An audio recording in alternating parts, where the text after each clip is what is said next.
Welcome back for another fun project, and today we're going to be working on this hat.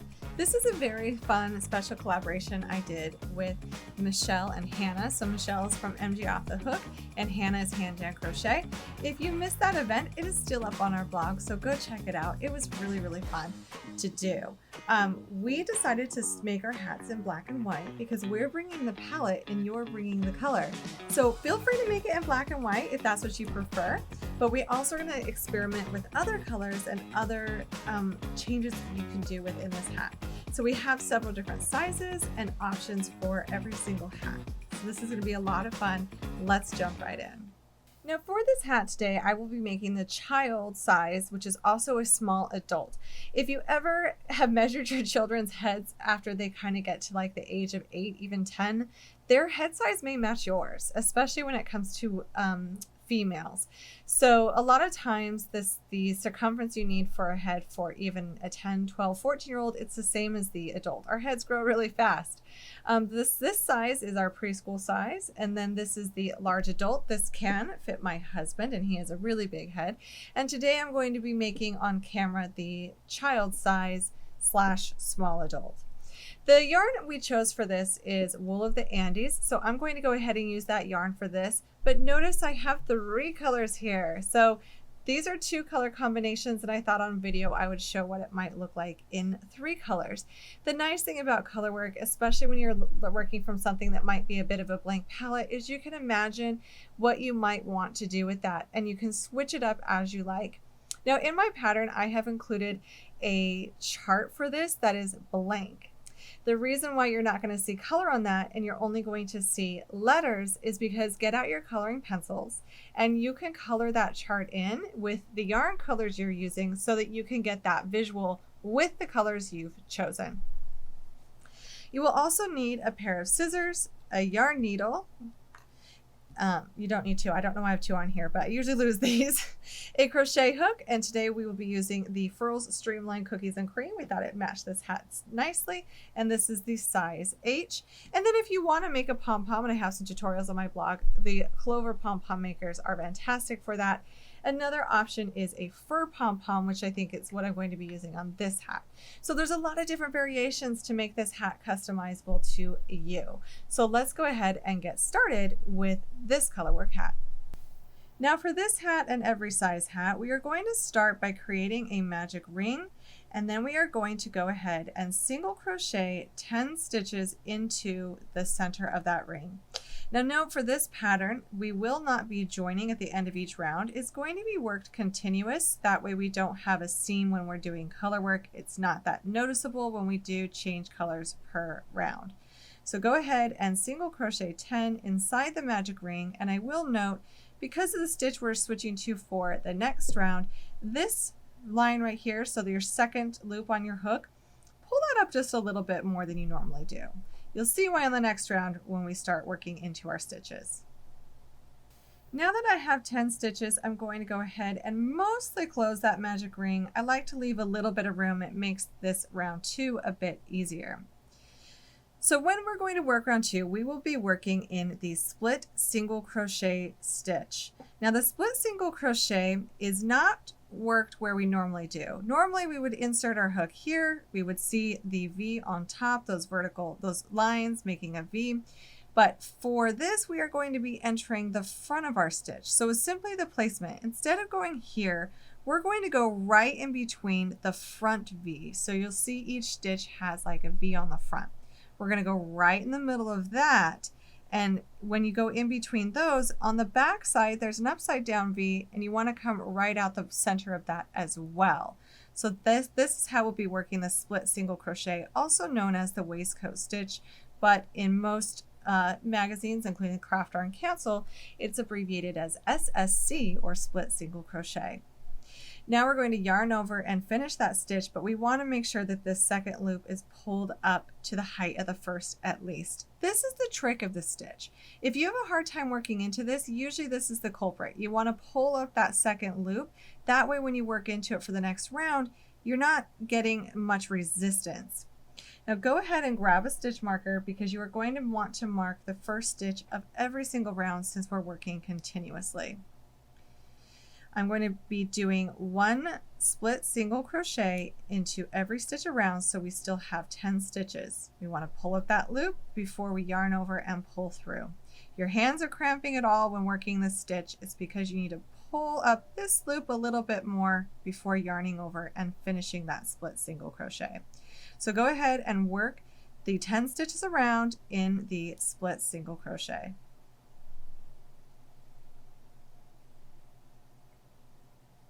Now that we've finished round 2, this is where I like to go ahead and pull that tail end. It's just, I like to wait on that because it gives me a bit more ease seeing my stitches when I'm working them this way. So on to round 3, we're going to do increasing for this round. So for our very first stitch in this round, and let me finish that last stitch off. For our very first stitch in this round, we are going to place 2 split single crochets into the first stitch. So we're still placing in the center of that V. All of our stitches for the body of the hat now will be worked as a split single crochet, but to increase, we're simply going to go ahead and place another stitch right in that same spot. Go ahead and mark the first stitch of the round, and we will be working 2 split single crochets into each stitch around, which will increase from 10 stitches to 20.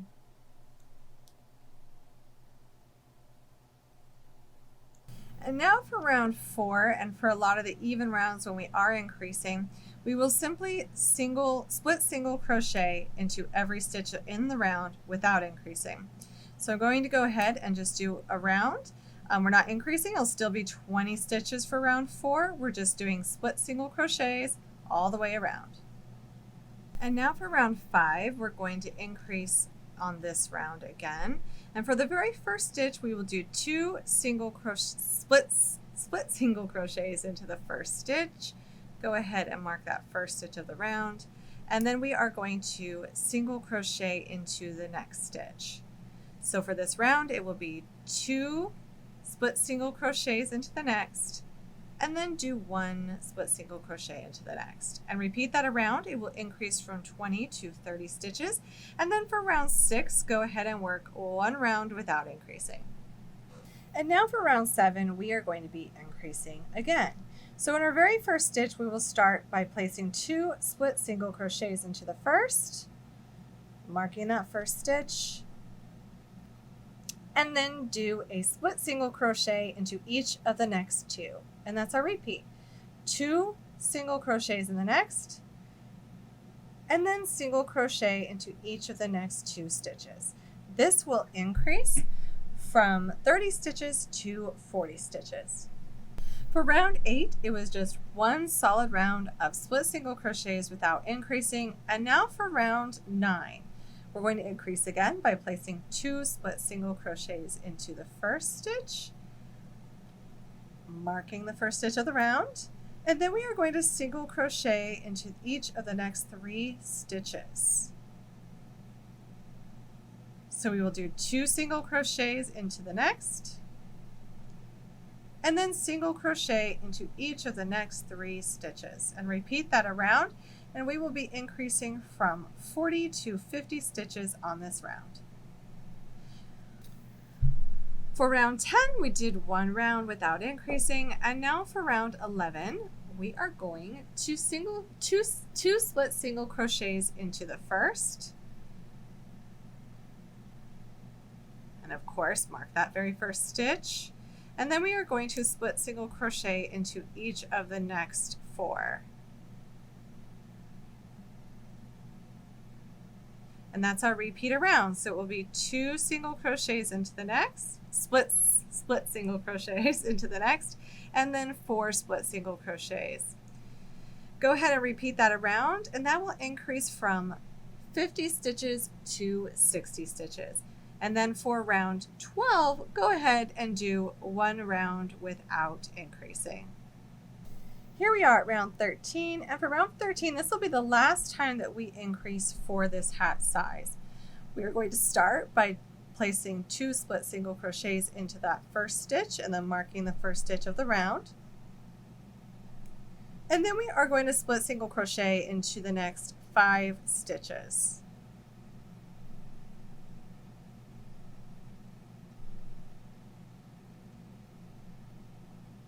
And we'll repeat that by placing 2 split single crochets into the next, and then doing 5 split single crochets. Now this will be the last round we do before the color work, so after you finish doing the repeats and you increase from 60 to 70 stitches, then come on back for round 14. Now that we've finished increasing on our hat, it's time for the fun part. We get to jump right into color work. Now when working this color work, you can do it a few different ways. You can either work it from the written instructions or the chart or the color blocks. What I really want to go over right now is the chart. It's one of the more common visuals when it comes to color work. So let's take a look at the chart that I've got for us today. Now I have gone ahead and I have made my chart for the colors that I'm using, which you can do as well by penciling in with some colored pencils to the color of yarn that you have chosen. Now this chart will always be worked from right to left and from bottom to top. So for round 1, our repeat would be 2 in our color A, 1 in the color B, 2 in the color A, 1 in the color B, and it's just repeating that around 2 in the color A, 1 in the color B, and ending on 1 in the color A. This is a 10 stitch repeat, and that will remain as a 10 stitch repeat for the entire chart. Now notice on round 3, 4, and 5, I will be carrying 3 strands of yarn. A lot of color work won't go over 3 strands. 3 strands is kind of the max when it comes to how many colors are usually in a round or row. And I am going to be doing 3 strands for those rounds. However, if this is your very first time doing color work with a split single crochet, I highly recommend sticking to 2 colors like in my other hats. If you feel bold and you're ready to carry more than 1 strand at a time, then let's go ahead and jump into 3 colors. But stay within your comfort zone until you build a little bit of confidence. And once you have the confidence, go for it. Now we're going to go back to round 1 and we're going to see what this looks like when we pick up our yarn. Now these stitches will continue to be worked in the split single crochet, and my first 2 stitches will still be in this blue, so my color A. I'm going to go ahead and mark the first stitch in this round, and then for the second stitch you'll notice that I have stopped shy of completing the stitch, and here's why. I'm going to go ahead, grab my color B, and we are going to yarn over and complete this stitch with our new color before we finish off our last stitch. So I've brought this yarn up to be a comfortable height, and now I'm going to yarn over with my color B to complete that stitch. So the first 2 stitches in this round are still my color A, but we've just finished off this last stitch to bring in our next color. Now I'm going to be doing 1 in the color B, but I'm going to stop right here because I'm switching back to my color A. So I will yarn over with my color A to complete that stitch. And my next 2 stitches will be in the color A. Then I will switch back to the color B. Now notice I'm letting these float on the back. I am not crocheting over them. You can crochet over them, but I find for a lot of garments and hats, it will create a bit more of a bulky hat. And this stitch already kind of creates a little bit of bulk. So if you carry them along the back and you just kind of let them float, your hat will have a bit of a better drape. So my next stitch will be in the color B, and then I'm going to switch back to the color A for 2 stitches.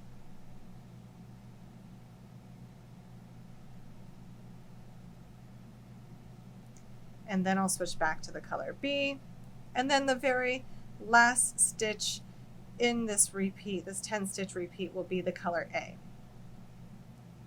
Now this is the section I will repeat all the way around, repeating these 10 stitches, and then we'll keep doing that for every single round. Now here's a few tips. We're not going to focus right now on what colors we should be working. We know our 10 stitch repeat. So this next is just an example. Let's say that I had a segment of stitches that stretched a long time. Like let's say I have to work the next 7 stitches in this color A. Well, what would happen is on the back of my work, I would have to carry this yarn a long way, and that creates an issue. When our floats are really long, we can catch them with fingers, and they can also cause a bit of puckering or tucking on the front if we pull them too tight.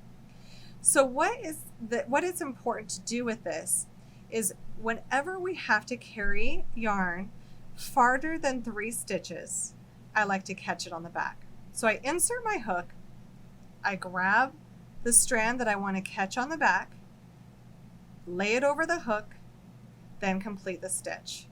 What this does is it grabs the yarn and decreases the amount of space that is going to be floating across the back. Sometimes with hats, I'll even catch it about every 2 stitches. So let's say I had to go a few more stitches with this. I would want to go ahead at some point and I would want to lay it over my hook, complete my stitch around it, catching that float and keeping it minimal. This will really make it a better fit. It will decrease some issues, and it's a great idea to do.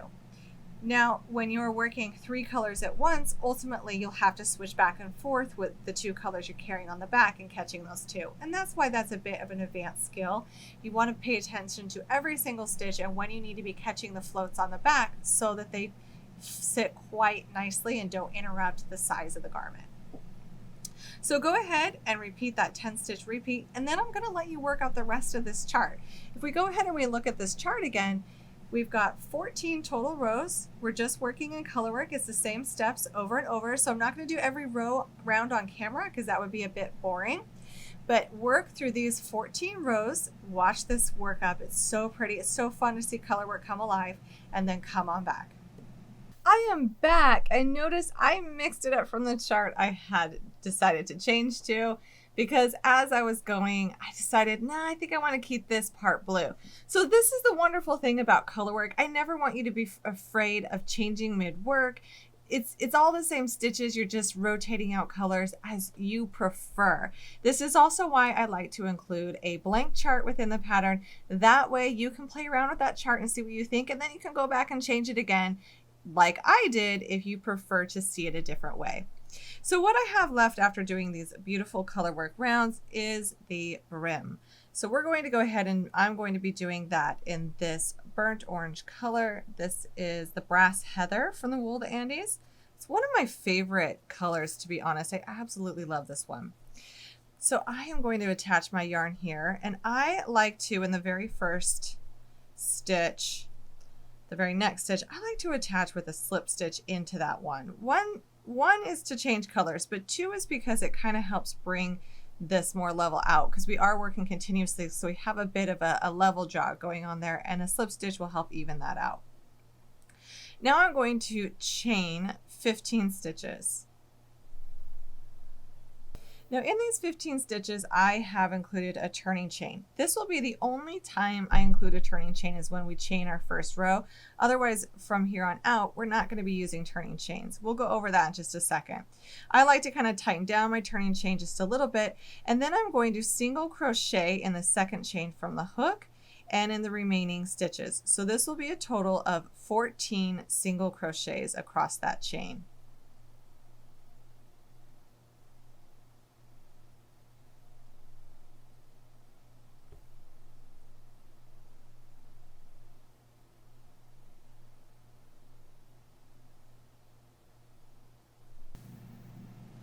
So after single crocheting those 14 stitches, I'm going to be doing a slip stitch into the next 2 stitches from the bottom of the hat. So slip stitch in the next 2 body stitches from the hat. Then I'm going to turn my work, and we are going to be then skipping those slip stitches we just did, and we're going to start by working in the single crochet. But from here on out, to make this ribbing, we will be working in the back loop only. So I'm going to skip the 2 slip stitches and then work a single crochet in the back loop only. caught some yarn there. That's so fun when you do that. All right, here we go. So then I'm going to single crochet in the back loop only across these 14 stitches.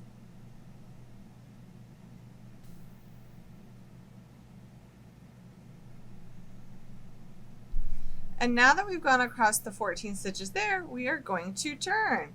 And this is where we will not be doing a turning chain. There's just no need. It adds extra bulk on the end and it's just not necessary. So I'm going to start by going right into the back loop only of the first single crochet stitch, and then I'm going to single crochet across the 14. And this is where we're just going to be repeating those 2 rows.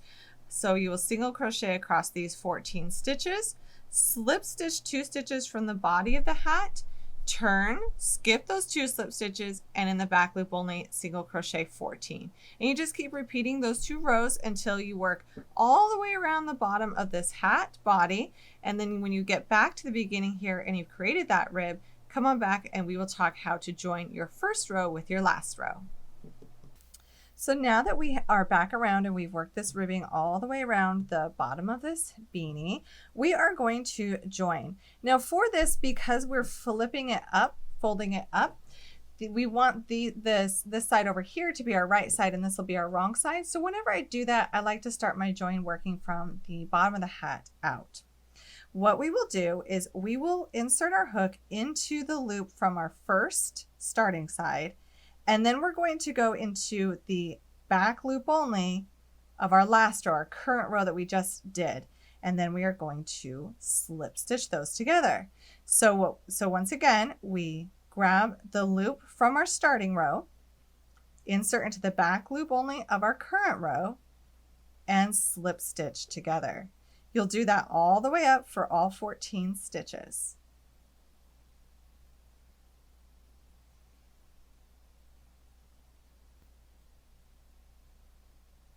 Once you get to the last stitch here, you can fasten off, pull your yarn through, and then weave in the end. And your hat is finished. You can add a pom-pom or a detail to it at this point and flip up the brim.